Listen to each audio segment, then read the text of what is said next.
I'm thinking today about relationships, and we know that we have relationships with people, significant others, friends, family, but we also have relationships to a couple other things that it's good to think about. One is relationship to ourself.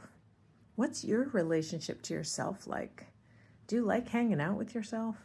Do you notice things that yourself sometimes does and you wonder, who is that doing that? Or do you kind of stand firm in who you are and what that self with a capital S believes in and wants and appreciates in the world? I'm oftentimes thinking about how do I help people transform their relationships, because we also have relationships to other things, events, ideas in our lives. And sometimes it's helpful to think about how can I transform a relationship and what does that look like?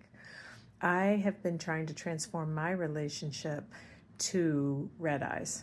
I hate red eyes. I absolutely despise them. I can't sleep on them. I think I'm too short to fit in plane seats, so I don't know, even neck travel pillows don't really work great for me.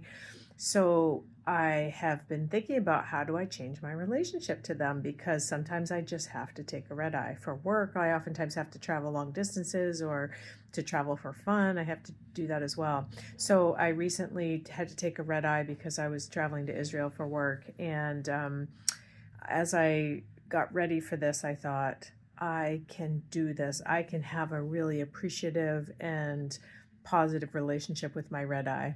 So that's what I was thinking as I went into it.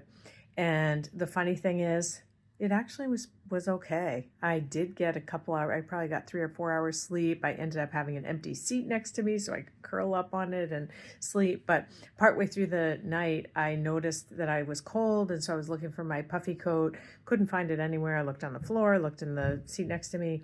Turns out the guy next to me on the other side across the aisle was wearing it. He had put his little sleeves, his arms into the sleeves, and was wearing my puffy coat. And I thought, what if I do? It's like 2 a.m. I'm not going to wake this guy up. So I just waited until he shifted, and a little later he woke up, and I just tapped him on the shoulder and I said, I think you're wearing my coat. And he was horrified when he figured it out. He's like, oh, it looks just like mine. But anyway, that gave me a little laugh, a little joy, and it actually made me realize this is what can happen if we work on transforming our relationship to something.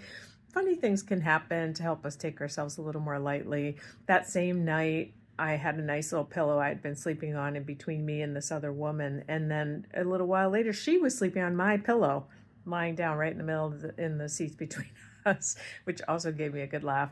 So anyway, my point is, what do you want to transform a relationship to? What thing, event, person, or idea in your life do you need to kind of work on? And I encourage you to go there. Think about it. Open up space for something fun and delightful and silly or crazy to happen. And sometimes that just opens up exactly what you need in order to have that relationship evolve into something else. Here's to evolving some great relationships in 2026. And I hope you're having a wonderful and restful holiday season.